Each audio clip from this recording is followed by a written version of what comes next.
बिहार में विकास के नए आयाम गढ़े जा रहे हैं। राज्य सरकार एक के बाद एक कई क्षेत्रों में विकास के कार्य करने को लेकर प्रतिबद्ध दिखाई पड़ रही है।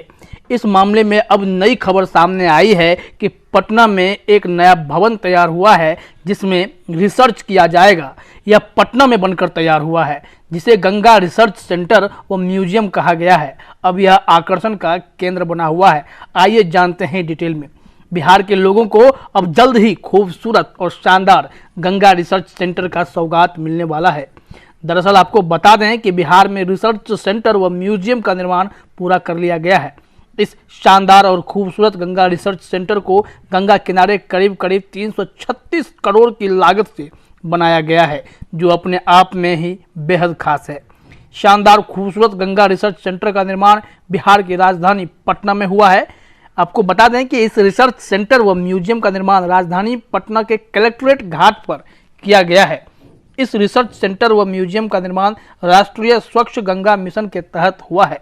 इसे गंगा म्यूजियम के नाम से भी जाना जाएगा। नमामि गंगे योजना के तहत करीब करीब 1050 करोड़ रुपए दिए गए थे, जिसमें से 336 करोड़ रुपए से इस शानदार गंगा रिसर्च सेंटर व म्यूजियम का निर्माण किया गया है। यहाँ जानकारी दे दें कि यह गंगा रिसर्च सेंटर देखने में बेहद खूबसूरत तो है ही। जैसे ही आप इस गंगा रिसर्च सेंटर व म्यूजियम के सामने आएंगे तो आपको बड़ी सी बोर्ड पर गंगा रिसर्च सेंटर लिखा भी दिखाई दे देगा। गंगा रिसर्च सेंटर व म्यूजियम गंगा के किनारे बनाया गया है। जहां एक तरफ गंगा नदी है तो वहीं दूसरी तरफ इस शानदार गंगा रिसर्च सेंटर का निर्माण हुआ है।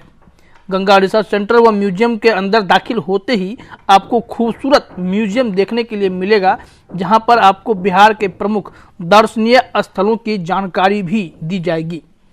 इसके अलावा इस गंगा रिसर्च सेंटर के अंदर आपको पुस्तकालय, बैठने की जगह, एमपी थिएटर बनाया गया है और आपको यहाँ ऑडियो और वीडियो विजुअल के तौर पर गंगा से संबंधित सारी जानकारी उपलब्ध कराई जाएगी।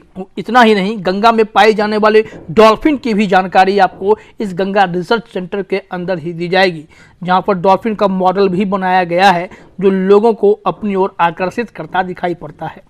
गंगा रिसर्च सेंटर व म्यूजियम के बाहर आपको बैठने की जगह भी दी गई है, जहां पर आप खूबसूरत और अलग अलग तरीके की दृश्य को देख सकते हैं और अपने परिवार के साथ वहां पर समय बिता सकते हैं।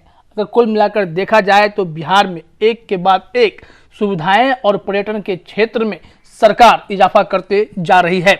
अभी हाल ही में जानकारी मिली थी कि बिहार में देश का पहला सुपर कंप्यूटर बनाने वाला सीडेक भी अब पटना में अपना ब्रांच खोलने के लिए, केंद्र खोलने के लिए तैयार हो गया है, जो जल्द ही यहाँ पर कार्य करना शुरू कर देगा। अगर दूसरी ओर देखा जाए तो अब यह गंगा रिसर्च सेंटर भी शोध के कार्यों में तो मदद करेगा ही और पर्यटन के दृष्टिकोण से भी बेहद शानदार प्रतीत होता है।